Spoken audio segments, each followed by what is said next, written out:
Friends, మరి భగవద్గీత 18 అధ్యాయాలు 700 శ్లోకాలు మీకు నేను ఎక్స్ప్లెయిన్ చేయబోతున్నాను. ఆర్పి పట్నాయక్ భగవద్గీత 1వ అధ్యాయం. ఆర్పి పట్నాయక్ భగవద్గీత వెనకాల పెట్టుకుంటున్నాం మనం. సో అందులో వచ్చే దృశ్యాలు మీరు చూస్తూ ఉండాలి. ఈయన ధృతరాష్ట్రుడు, మరి సంజయుడు ఆయన మినిస్టర్ అనమాట. ఈ సంజయుడు ఎక్స్ప్లెయిన్ చేస్తూ ఉంటాడు ధృతరాష్ట్రునికి. సో ఇది ఎందుకు మెరుస్తూ ఉంది అంట మరి.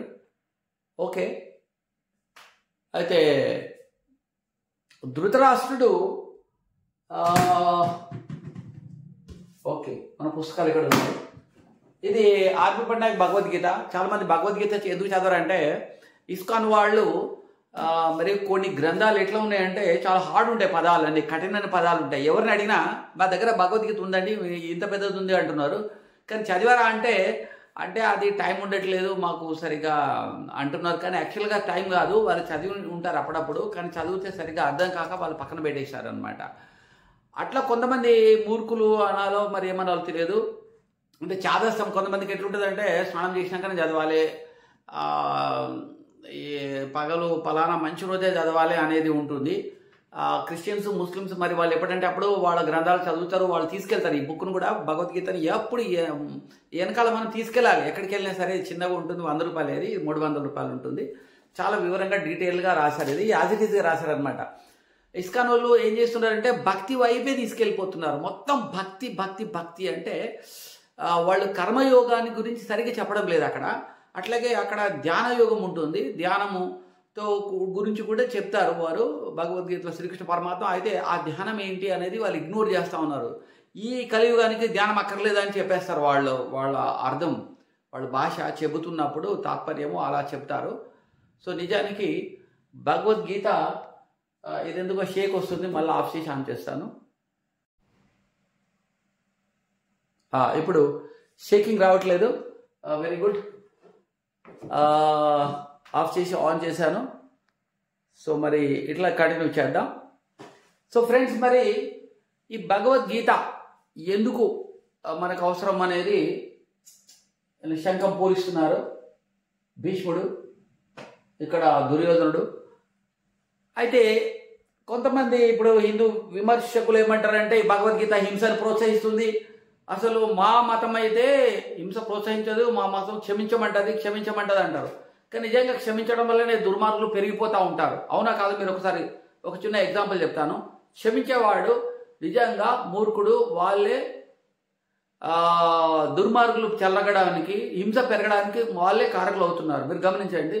మీరు ఒక స్కూల్ ప్రిన్సిపల్ అనుకుందాం, ఒక పిల్లాడు లేట్ వస్తున్నాడు, మీరు క్షమించేశారు, హోంవర్క్ చేయలేదు, క్షమించేశారు, చదవలేదు, ఏమనలేదు, లేటుగా వచ్చాడు, ఏమీ అనలేదు, క్షమించేశారు అనుకోండి. మీ స్కూల్ సత్యనాశ అవుతుందా కాదా? సత్యనాశ అంటే సత్యనాశ అయిపోతుంది. ఎవడు టైంకి రాడు, ఎవరు హోంవర్క్ చేయరు, చదవరు, వినరు, చెబుతుంటే కనీసం వినరు, వాడు ఎల్లాడుతుంటాడు, నువ్వు క్షమించేస్తావు. వీడు పక్కన పుస్తకం చించుతాడు, నువ్వు క్షమించేస్తావు. ఆ వీక్ ఉన్నవాడిని బలమునోడు కొట్టేస్తాడు, నువ్వేమనలేవు. ఇలా వ్యవస్థ మొత్తం కుప్పకూలడానికి కారణం ఈ క్షమించడం.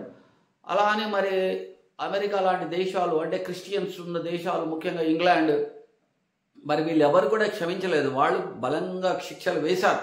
స్వాతంత్ర పోరాట యోధులు నేరాలు చేస్తే మిమ్మల్ని క్షమిస్తా పోండి అనలేదు. అలా అంటే మన వాళ్ళు ఎప్పుడో వాళ్ళను చంపేసి ఉండేవాళ్ళు. సో అలా ఎవరు, ఏ ప్రభుత్వాలు కూడా అలా జీవించలేవు. మనుషులు కూడా ఇలా క్షమిస్తూ పోతే జీవించలేరు. అయితే ఎప్పుడు క్షమించాలి, ఎవరికి క్షమించాలి అనేవి ఈ మహాభారతంలో లిమిట్ ఉంటుంది. చాలా తెలివితేటలు, చాలా క్షుణ్ణంగా ఆలోచింపజేస్తుంది అన్నమాట ఇవన్నీ కూడా. అంతేగాని గుడ్డిగా క్షమించడం కాదు. సో మరి ఇక్కడ ఏం చెప్తుంది చూద్దాం. మొత్తం 18 అధ్యాయాలు 700 శ్లోకాల్లో.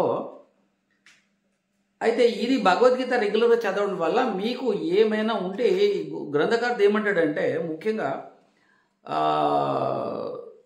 ఈ భగవద్గీత రెగ్యులర్ చదవడం వల్ల నిత్య జీవితంలో ఆచరించితే కూడా, అంటే చదివి ఆ శ్రీకృష్ణ పరమాత్ముడు చెప్పింది మనం ఆచరిస్తే ఏమవుతుంది, తలరాతను మారుస్తుంది, సుఖశాంతులు లభిస్తాయి, ఆయుష్ కూడా పెరుగుతుంది అంటున్నారు, ఆరోగ్యం బాగుంటుందంట. అంటే ఇప్పుడు హెల్త్ బాగాలేని వాళ్ళు ఉంటారు, క్యాన్సర్, టీబీ, రకరకాల హెల్త్ వాళ్ళు మందులు తీసుకుంటూనే భగవద్గీత కూడా చదువుతూ ఉండాలి. సో మందులు వద్దని చెప్పము, కానీ తొందరగా ఉపశమనమైన అవుతుందన్నమాట. ఎందుకంటే మానసికంగా కరోనా అప్పుడు చాలామంది మందులు సేమ్ వాడినా కొంతమంది యంగ్ పీపుల్ కూడా బలమైన వాళ్ళు కూడా చచ్చిపోయారు. ఎందుకంటే భయాలు ఎక్కువ వెళ్తాయి. అదే భగవద్గీత వింటే ఆ శ్రీకృష్ణ భగవానుడు నాకున్నాడు అన్న ధైర్యం ఉంటుంది. అప్పుడు చావుంటే భయం అనేది తగ్గిపోతుంది. తద్వారా బాడీలో ఈ వ్యాధి నిరోధక శక్తి అనేది పెరుగుతుంది. ఎప్పుడైతే నువ్వు భయం ఎక్కువగా ఉన్నావు అనుకోండి, బీపీ పెరిగిపోతుంది. బీపీ షుగర్ పెరిగిపోయి రోగనిరోధక శక్తి తగ్గిపోయి సో మనం ఈజీగా రోగాలకు బలైపోతాము, ప్రాణం తొందరగా వెళ్ళిపోతుంది. సో భగవద్గీత మీకు అష్యూరెన్స్ ఇస్తుంది. సో ప్రశాంతంగా ఉండవచ్చు. ప్లస్ శ్రీకృష్ణ దేవదేవుడైన శ్రీకృష్ణుని యొక్క ఆశీస్సులు మీకు ఉంటాయి. మరి ఏదో మత గ్రంథం కాదు ఇది. అంటే క్రిస్టియన్ ముస్లిం చదవచ్చు అంటారు, వాళ్ళు కూడా చదవచ్చు. ఏ మనిషి అయినా సరే ప్రతి మనిషికి వర్తించేటట్టుగా ఉంటుంది ఇందులో ఉన్న ప్రతిది కూడా. కేవలం ఇది హిందువుల కొరకే కాదు. అయితే హిందువులు చదవట్లేదు. ముఖ్యంగా హిందువులు ప్రతి ఒక్క తల్లి తండ్రి తమ పిల్లలకు నేర్పిస్తే మీ పిల్లలు చాలా బుద్ధివంతులు అవుతారు. మీరు ముసలితనంలో మిమ్మల్ని చాలా బాగా చూసుకుంటారు, మీ దగ్గర కూర్చుంటారు, మీరు చెప్పేది వింటారు, మీ కాళ్ళు మొక్కుతారు పొద్దున్న లేవగానే. అలాగే మిమ్మల్ని మీరు ఒక తిట్టినా ఏదైనా మీరు అన్నా మిమ్మల్ని వెంటనే అపార్థం చేసుకోకుండా మీరు ఏ ఉద్దేశంతో తిట్టారు ఆ ఉద్దేశం అర్థం చేసుకొని మీకు దగ్గర అవుతారు తప్ప మీరు తిట్టారు కదా ఇంకా మిమ్మల్ని పగ తీర్చుకుంటానో లేకపోతే మీ తమ్ముడికో అన్నకో ఎక్కువ పెట్టామని చెప్పి మీ మీద కక్షపూరితంగా వ్యవహరించరు. చాలాసార్లు 4-5 కొడుకులు ఉన్న వాళ్ళు కూడా తల్లిదండ్రులు సరిగా చూడట్లేదు. ఎందుకంటే వీళ్ళు చిన్నవాడికి ఎక్కువ డబ్బులు ఇచ్చామనో ఎక్కువ ఆస్తి ఇచ్చామనో, పెద్దవాడికి ఇచ్చామని చిన్నవాళ్ళు ఇలా రకరకాల మనస్పర్ధలతో వీళ్ళు కారాలు మిరియాలు నూరుతుంటారు తల్లిదండ్రుల పైన. అలా అయినందుకే ఒకడు కట్టెలు పేర్చుకొని తనంతా తగలబెట్టేసుకున్నాడు. నాన్న నువ్వు మా ఇంట్లో ఉండు నాన్న అనాలి కానీ ఓ నాన్న నువ్వు వాడింటెళ్ళు నువ్వు ఎన్ని రోజులు నా ఇంట్లో ఉంటావు అంటే వాళ్ళు ఇన్సల్ట్గా ఫీల్ అవుతారు. చిన్నప్పటి నుంచి ఎన్నో చేసి వాళ్ళు కాయలు కాసేటట్టుగా అంటే పిల్లలకి ఏ కష్టం వచ్చినా వీళ్ళు ఎంతో చలించిపోయి వాళ్ళు సేవ చేస్తుంటారు. మరి అయితే ఇది సృష్టి రహస్యాన్ని తెలుపుతుంది. సనాతన ధర్మం ఇది మానవుల మానసిక శాస్త్రం అని కూడా ఇందులో తెలియజేస్తున్నారు. సో మానసిక శాస్త్రం అంటే ప్రతి ఒక్కళ్ళు మనం అర్థం చేసుకోగలుగుతాం అన్నమాట. ఒక దుర్మార్గుడైనా వాని మనస్తత్వం మనం అర్థం చేసుకుంటాం. అప్పుడు ఏమవుతుందంటే మనం డబ్బులు ఇవ్వాలనుకోండి, దొంగలకు అప్పు ఇవ్వం, మంచోడికి ఇస్తాం, రిటర్న్ ఇస్తారా ఇయ్యడా అని గమనిస్తాం, మన మనస్తత్వం మనకు తెలిసిపోతుంది కదా. అలా కిరాయి ఇవ్వాలనుకోండి ఇంటికి, సో మంచి వాళ్ళకి ఇస్తాం. సో కాబట్టి వాళ్ళు మంచి వాళ్ళు మనకి ద్రోహం చేయరు. సో అంతేకాని డబ్బులు ఎవడికి ఇస్తే వాడికి ఇచ్చేస్తే వాడు మహా దుర్మార్గులు చేతులకి మీ ఇల్లు వెళ్ళిపోవచ్చు, వాడు ఖాళీ చేయకుండా ఇబ్బంది పెట్టవచ్చు. అట్లాగే ఇంకా కూడా స్నేహం చేసేటప్పుడు కూడా మీతో అప్పు చేసి మీ ప్రాణం కూడా తీసేయచ్చు. అంటే మీరు మంచివాడితో స్నేహం చేయలేదంట, దుర్మార్గులతో మీరు స్నేహం చేస్తున్నారు అనుకోండి, మరి ఎలా గుర్తుపెట్టాలయా దుర్మార్గుడా మంచివాడా అనేది? అట్లాగే మీరు ఎన్నిక చేసే ప్రభుత్వాలు కూడా మంచి ప్రభుత్వాలు మీరు ఎన్నిక చేయలేదనుకోండి, మీ ఆస్తులు పాస్తులు ఆడపిల్లలు మీ ప్రాణాలన్నీ పోతాయన్నమాట. సో వాళ్ళు మిమ్మల్ని కొట్టి మిమ్మల్ని చంపి మీ వాళ్ళ మీదనే కేసులు పెడతారు. అలాంటి ప్రభుత్వ నాయకులు కూడా ఉన్నారు, మంచి వాళ్ళు ఉన్నారు, దేశం కోసం ప్రాణం ఇచ్చే వాళ్ళు ఉన్నారు, దేశాన్ని ప్రాణంగా చూసుకునే వాళ్ళు కూడా ఉన్నారు. మరి ఎవరికి ఓటేస్తారు? నువ్వు డబ్బులు ఎవరికి ఎక్కువిస్తే వాడికి ఓటేస్తా, ఈ నాకులో పోడో లేకపోతే నా ప్రాంతమో లేకపోతే నాకు మేలు చేసినోడికి వేస్తున్నాడు చాలామంది. నాకు డబ్బులు ఇచ్చినట్టు, నాకు ఇది చేశాడు అది చేశాడు అని చూడకుండా దేశానికి మేలు వల్ల జరుగుతుందో గమనించి మీరు ఓటేయాలి. అలా మీరు ప్రతిదీ కూడా రేపు కూతురుని ఎవరికైనా పెళ్లి చేసిస్తే కూడా ఆ కుటుంబం వాళ్ళు మంచి వాళ్ళ చెడ్డవాళ్ళ, వాళ్ళకి ఎథిక్స్ ఉన్నాయా లేవా, ఆధ్యాత్మికంగా ఎదిగారా లేరా అనేది కూడా చూస్తారు. మామూలుగా అయితే మీరు ఎవరిని చూడరు, వాడు డబ్బు ఉందా లేదో చూస్తారు. వాడికి ఆస్తి బాగుందని బిల్డప్ ఇస్తే మీడియేటర్స్లో ఎవరు చెప్పడం వినేసి వాడికి పిల్లనిచ్చేస్తారు. తీరా చూస్తే వాడు మహా క్రూరుడు మోసగాడు అయి ఉండొచ్చు, ఆస్తి కూడా ఒరిజినల్గా వానికి సంబంధించింది కాకపోవచ్చు. ఎందుకంటే మీకు డబ్బు అనేది బాగా ఆస్తి ఉన్నదన్న విషయం తెలిస్తే అవతలవాడు మీకు బాగా ఆస్తి ఉన్నట్టుగా బిల్డపిచ్చి మీ అమ్మాయిని పెళ్లి చేసుకోవచ్చు, తర్వాత మీరు మునిగిపోతారు. అట్లాగే కోడన్లు వస్తున్నారు, చాలా కట్న కానుకలు ఇస్తామని చెప్పేసి మళ్ళీ అలాంటి కోడన్లు కనీసం మంచినీళ్ళు కూడా అత్త మామకి ఇవ్వట్లేదు. మీకు ఎంత ఆస్తి ఉన్నప్పటికీ ఆదరణగా ప్రేమగా కోడలు మాట్లాడకపోతే మీ ఇంట్లోకి వచ్చినాక చిచ్చు రేగుతుంది. సరే, ఇవన్నిటికీ మనం సొల్యూషన్ భగవద్గీత. సో భగవద్గీత మొదలు పెడదాం. అది ఉపోద్ఘాతం ఇంతకన్నా ఇచ్చారని అనుకోకూడదు. ఎందుకంటే భగవద్గీత ఎందుకు చదవాలి మనము అనేది ఒక విషయం అయితే, ఈ పుస్తకాలు ఈ జీవి శాస్త్రి గణపడ వెంకట శాస్త్రి పుస్తకాలు ఎందుకు చదవాలి? ఈ వెంకట శాస్త్రి అనేది చాలా వివరంగా రాశాడు. ఈయనకు నేను ఒక బుక్ అనుకోకుండా ఎగ్జిబిషన్ గ్రౌండ్లో ఆయనది చదవడం జరిగింది. ఆ బుక్ చదివిన తర్వాత నేను ఆయన 100 పుస్తకాలు ఆయన అమ్ముతున్నాను, అడ్వర్టైజ్మెంట్ చేస్తున్నాను. ఇది 300 రూపీస్ ఇది. సో ఇది మొత్తం ఎన్ని పేజీలు ఉంటుంది? ఇది 300 ఉంటే ఇది మొత్తం 736 పేజీలు ఉంటుంది. చాలా వివరంగా యాజ్ ఇట్ ఈస్గా రాశాడు అనమాట. ఎటు సైడ్ కాకుండా ఉన్నట్టు రాశాడు. ఇది అంటే ఈ భక్తి వైపు ఈయన కూడా ఇస్కాన్ ఫాలోవరే. అలానే ఓన్లీ భక్తి అంటే భక్తి మాత్రమే చెప్తున్నట్టు ఇస్కాన్లో ఉంటాయి. ఇది యాజ్ ఇట్ ఈస్గా ఉంది, ప్రాక్టికల్గా ఉంది, ఉన్నది ఉన్నట్టుగా చెప్పేశారనమాట ఇది. సో కాబట్టి ఇది చాలా హెల్ప్ఫుల్ అనిపిస్తుంది నాకు. సో ఇది ఆనంద శాస్త్రం కూడా అనుకోవచ్చు మనము. సో అహింస అను మార్గాన్ని బోధిస్తుంది ఇది. అహింస అంటే ఏంటి? జీవహింస చేయకూడదు, జీవులను చంపకూడదు.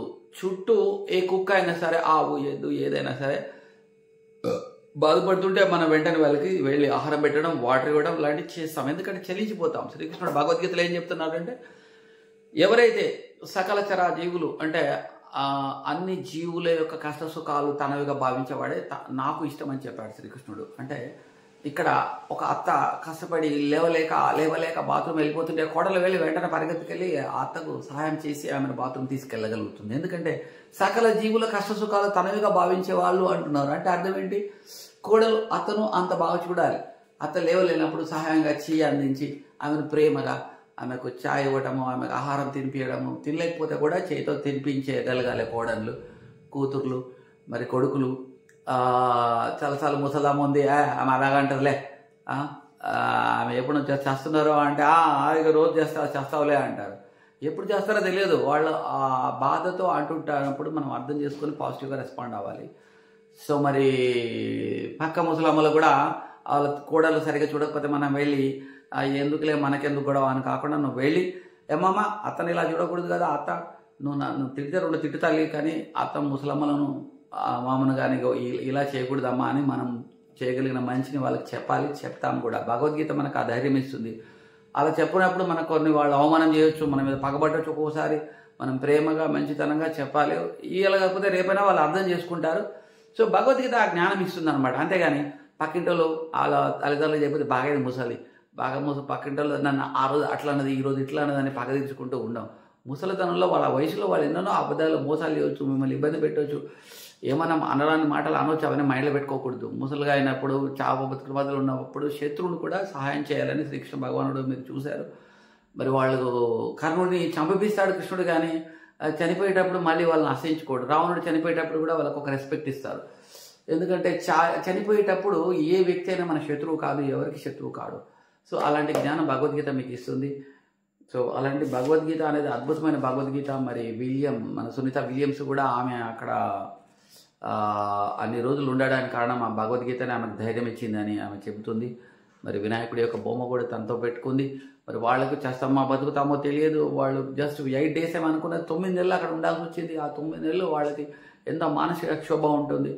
మరి దానికి ఈ భగవద్గీత ఆమెకు కంప్లీట్ ధైర్యం ఇచ్చేసింది ఫ్రెండ్స్. మరి ఒక్కొక్కటి మనం చదువుదాం. ఒక్కొక్కటి 20 నిమిషాల వీడియో బయటకు తీసుకొద్దాం. మరి సో మొట్టమొదట మనం ఏం తీసుకోవాలి? ధర్మయుద్ధ సమయమున అర్జునుడు దుఃఖించుట. సో కురుక్షేత్ర యుద్ధం ఆరంభమున అర్జునుడు దుఃఖించి మరి కురుక్షేత్ర యుద్ధానంభమున అర్జునుడు దుఃఖించుట, ఆయుధములను పడవేయుట, యుద్ధము చేయనని మొరాయించుట, గురువులను, తాతలను, అన్నదమ్ములను, బంధువులను చంపకూడదని, పాపులైనను వదలవలెనని పలుకుట. ఇలాని చేశాడు ఈయన మొదట. ఎందుకంటే యుద్ధం సరే అయిపోయింది. ఇప్పుడు మనం ఏం చేద్దాం? దీన్ని ఏమంటారు? అర్జున విషాద యోగం కూడా అంటారు. సో ఇలాంటి పరిస్థితి మనకు కూడా మన జీవితంలో వస్తుంటుంది అనమాట. అర్జునుడు అని కాదు, మనకు కూడా చాలాసార్లు ధర్మం అని ఒకవైపు ఉంటుంది, ఇంకోవైపు స్వార్థం ఉంటుంది. సో ఏ నిర్ణయం తీసుకోవాలో తెలియదు. ఒక్కొక్కసారి మనకు ఎంతో సాయం చేసేవాడు ఉంటాడు, వాడికి వైపు అన్యాయం ఉంటుంది, ఇంకోవైపు ధర్మం ఉంటుంది. సో ధర్మం ఉన్న వైపు ఉండాలా, వీడి వైపు ఉండాలా అని చూస్తాం. వీడికి ఎప్పుడెప్పుడో నీకు సహాయం చేసింది గుర్తొస్తుంటుంది. నీ సొంత ఆననే ఇంకోటి అన్యాయం కొట్టాడు, నీకు సాక్ష్యం అడి చెప్పాలా ఎడి చెప్పాలా అనిపిస్తుంది. కానీ నువ్వు ధర్మం వైపే చెప్పాలి, ధర్మం వైపే ఉండమని చెప్తుంది భగవద్గీత. అర్జునుడు ధర్మం కోసం యుద్ధం చేశాడు, స్వార్థం కోసం కాదు. నీకు రాజ్యం కూడా నాకు అక్కర్లేదు, 3 లోకాలు అంటే ఇంద్రలోకము, భూలోకము, ఇంకా పాతాళ లోకము, ఇట్లా చాలా లోకాలు ఉంటాయి. 3 లోకాలకు అధిపతిని చేస్తానంటే కూడా నాకు అక్కర్లేదు, అడుక్కొనే తింటా అంటాడు. అసలు యుద్ధం కాకుండా ఇంకేదైనా చెప్పమంటాడు కృష్ణుని. ఎందుకంటే భక్తి మార్గం అని ఉంది కదా మన దగ్గర. భక్తి మార్గం ఉండదు, లేకపోతే ధ్యాన మార్గం కానీ ఇతర మార్గాలు అంటాడు. కానీ నీకు ధర్మం వైపు నువ్వు క్షత్రియుడవు, నువ్వు క్షత్రియ ధర్మం అంటే నీ సహజమైన ధర్మాన్ని నువ్వు పాటించాలి అంటాడు. అంటే కృష్ణుడికి అర్జునుడికి యుద్ధం చేయడము ఇష్టం. యుద్ధం అంటే ఆయనకు బాగా తెలిసిన విద్య.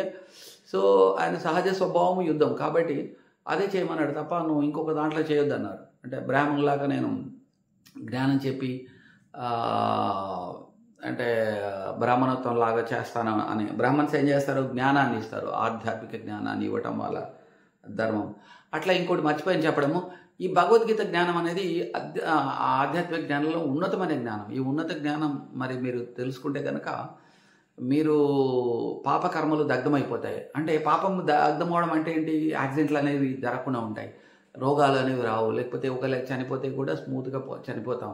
ఇప్పుడు కొంతమంది చాలా సఫర్ అయ్యి యాక్సిడెంట్లు అయ్యి చాలా రోగాలు, చాలా అవిసే అంటే చాలా రకాల బాధపడి చనిపోతారు. సో కోరుకున్నప్పుడు వస్తుంది మరణం. కొంతమంది గమనిస్తే చాలా సులువుగా హాయిగా వెళ్ళిపోతుంది వాళ్ళ ప్రాణం కూడా. అలాగే కొంతమంది యాక్సిడెంట్ అయినప్పుడు అందరికీ పెద్ద పెద్ద యాక్సిడెంట్ అయ్యి గాయాలు అవుతాయి, ఇతనికి ఏం కాదు. కొద్దిలో వీళ్ళు యాక్సిడెంట్ నుంచి తప్పించుకుంటారు. పిడుగుపడుతుంది, పక్కవాడి మీద పడుతుంది, వీడికేం కాదు. ఒకే ఆటలో ఉన్న వీడికి ఇలాంటి దెబ్బ తగలదు. ఇలాంటివి కూడా కర్మలు తగ్గిపోయిన వాళ్ళకు ఇలా జరుగుతుంటుంది. కాబట్టి మీరు కూడా కర్మ అనేది ఈ పాపకర్మ దగ్ధం చేసేది జ్ఞానం. జ్ఞానాగ్ని దగ్ధ పాపకర్మానం అంటారు. మరి జ్ఞానం అనేది వస్తే పాపకర్మలు దగ్ధమైపోతాయి. మరి అలాంటి జ్ఞానం ఎక్కడుంది? భగవద్గీతలో ఉంది. సో ఇలాంటి భగవద్గీతను మీకు అరటిపండు ఒలిచి నోట్లో పెట్టినట్టుగా మీకు అర్థమయ్యేటట్టు చేస్తున్నాను. సో ధృతరాష్ట్ర మహారాజు తన మంత్రి అయిన సంజయుని ఇట్లు ప్రశ్నించిన, ఓ సంజయ, నా కుమారులు మరి పాండవరాజులు యుద్ధం చేయదలిచిన పవిత్ర స్థలమైన కురుక్షేత్రమునకు చేరి ఏం చేసిరి? ధర్మక్షేత్రే కురుక్షేత్రే సమావేద యుజుత్సవ మమకాహ పాండవాహ చ ఏవ కిం అకుర్వత సంజయ అని అడిగాడు. అంటే సంజయుడు ఇట్లు పలికెను, ఓ రాజా, ఆ రణరంగమును వ్యూహరచన చేయబడిన పాండవుల సైన్యమును చూసిన దుర్యోధనుడు గురువు గారైన ద్రోణాచార్యుని వద్దకు వెడలి ఇట్లు పలికెను, దృష్ట్వా తు పాండవానికం ప్యూఢం దుర్యోధన తదా ఆచార్యం ఉపసంగమ్య రాజా వచనం అబ్రవీత్. అంటే ఇలా పలికాడు అని చెప్పడానికే ఈ అర్థం అనమాట. సో యాక్చువల్గా మనం పద్యం కంటే కూడా అర్థానికి విలువ ఎక్కువ ఇవ్వాలి. సో నువ్వు పద్యము చదవకపోయినా పర్వాలేదు, మనం కాకపోతే మనకు సెంటిమెంటల్గా ఆ పద్యాలు చదవడాలి, ఇలాగే చదవాలి అన్న ఒకటి లోపల ఉండిపోయింది. అందుకే నేను కూడా కొంచెం పద్యం చదువుతున్నాను. సో దానికంటే భావానికి ఎక్కువ ఇవ్వండి. ఓ ఆచార్య, అర్జునుడు మీ శిష్యుడు మరియు ద్రుపదరాజు పుత్రుడు అయిన పాండవ సేనాధిపతి ధృష్టద్యుమ్నుడు యుక్తితో పాండవుల సైన్యమును వ్యూహాత్మకంగా యుద్ధరంగమున ఉంచాడు అని చెప్తున్నాడు. పశ్యేతాం పాండవపుత్రాణం ఆచార్య మహాతీం శమం ప్యూడం ద్రుపదపుత్రేన తవ షిప్పేన ధీమత. అంటే ఇక ముందుగా అర్థం చెప్పేసి తర్వాత పద్యం చెప్తున్నాడు. ద్రోణాచార్యుని బల పరాక్రమము ఎరిగిన దుర్యోధనుడు ఆయనను రేకెత్తింపజేసి పాండవులను చంపించాలని కుట్ర పన్నుచున్నాడు. ఈ పద్యానికి అర్థం అనమాట ఇది. ఓ ఆచార్య, పాండవ సేనలో ధనుర్ధారులైన భీమ, అర్జునులు మరియు వారితో సమానులైన సాత్వికి అంటే యూధానుడు ఇట్లా వివరించింది మధ్యలో అయిన మొత్తం. విరాటరాజు, ద్రుపదుడు మొదలగు మహారథులు గలరు. అట్లే యుద్ధ వీరులలో శ్రేష్ఠులైన దృష్టకేతు, చకితానుడు, కాశీరాజు, పురజిత్తు, కుంతి, భోజుడు, శావ్యుడు మొదలగు ఉత్తమ రాజులు గలరు. వీళ్ళందరూ కూడా ధర్మం కోసం నిలబడే రాజులు పాండవుల వైపు ఉన్నారు. పాండవుల వైపు ఉన్న వాళ్ళందరూ కూడా ధర్మాతులు. ఇప్పుడు కూడా చూడండి, దేశద్రోహులు అందరూ ఒకవైపు ఉన్నారు. దేశ హితము కోరుకునే పార్టీలని ఒకవైపు ఉన్నాయి. మీరు గమనించండి, ఇక్కడ బీజేపీ కానీ, ఇక్కడ టీడీపీ, వీళ్ళందరూ మరి జనసేన, ఇప్పుడు వీళ్ళందరూ కూడా దేశ హితం కోరుకున్న పార్టీలని ఒకవైపు ఉంటున్నాయి. మరి దేశ ద్రోహుల పార్టీలు మీరు గమనించండి, వాళ్ళు భారత మాతకి జయ అని కూడా అన్నారు. వాళ్ళు ఔరంగజేబును ప్రేమిస్తారు. మళ్ళా వాళ్ళు విలన్లందరూ హీరోలు వాళ్ళకి. అలాంటి వాళ్ళందరూ ఇంకొక వైపు ఉంటున్నారు. సో దేశద్రోహులు దేశ హితం కోసం ఇప్పుడు కూడా పనిచేస్తున్నారు. కాబట్టి మీరు ఎటు ఉండాలనేది మీరు స్టడీ చేయాలి. ఎవరు దేశం కోసం పనిచేస్తున్నారు, ఎవరు దేశద్రోహం కోసం అనేది బాగా స్టడీ చేయండి. అయితే యుద్ధ వీరులలో అయితే మీరు జ్ఞానం వచ్చిన తర్వాత మంచి చెడు తెలుస్తుందని చెప్పాను. కాబట్టి మీరు అది జ్ఞానం తెచ్చుకోండి. చకితానుడు, కాశీరాజు, పురుజిత్తు, కుంతిభోజుడు, శైవ్యుడు మొదలగు ఉత్తమ రాజులు గలరు. అంతేకాక పరాక్రమవంతులైన యుధామన్యుడు, ఉత్తమోజుడు, వీరులైన సుభద్ర పుత్రుడు అభిమన్యుడు మరియు ద్రౌపది పుత్రులు అగు మహారథులు గలరు. సో వీళ్ళందరూ కూడా చాలా నీతి, నిజాయితీ, మంచి రాజులు. ధర్మం ధర్మం ధర్మం అంటారు. దుర్యోధన వైపున అధర్మం అన్యాయం స్వార్థపరులు ఉంటారు మొత్తం చూడండి. అత్ర శూర మహేశ్వాస భీమార్జున సమాహయుధి యుయుధాన విరాట చ ద్రుపద చ మహారథ. సో ఇందులో అర్థాలు కూడా ప్రతి ఊడి విడదీసి రాశాడు ఈయన. సో కాంప్లికేట్గా ఉండదు అన్నమాట. ఇక దృష్టకేతు చకితాన కాశీరాజ చ వీర్యవాన్ పురుజిత్ కుంతిభోజ చ శైభ్య చ నరపుంగవ 1:5-18. యుధామన్యు చ విక్రాంత ఉత్తమౌజ చ వీర్యవాన్ సౌభద్ర ద్రౌపదేయ చ సర్వ ఏవ మహారథ 1:6. సో ఈ 3-4 పద్యాలు ఒకే దగ్గర చెప్పారు, మీనింగ్ లైన్ ఒకసారి చెప్పేశారు. ఓ బ్రాహ్మణోత్తమ, మన పక్షమున గల ప్రధాన వీరులను గూర్చి కూడా మీకు తెలియజేస్తాను. వీళ్ళ పక్షం అంటే కౌరవపక్షన. చూడండి ఎవరెవరు చూడండి కౌరవపక్షన. మరి వీళ్ళు కుంతిభోజుడు, శౌభ్యుడు, ఉత్తమరాజులంతా ఆడుకుంటే ఇక్కడెవరు చూడండి గల ప్రధాన వీరులను గూర్చి కూడా మీకు తెలియజేస్తాను. యుద్ధమునందు ఎల్లప్పుడు విజయం సాధించగల వారకు మీరు భీష్ముడు,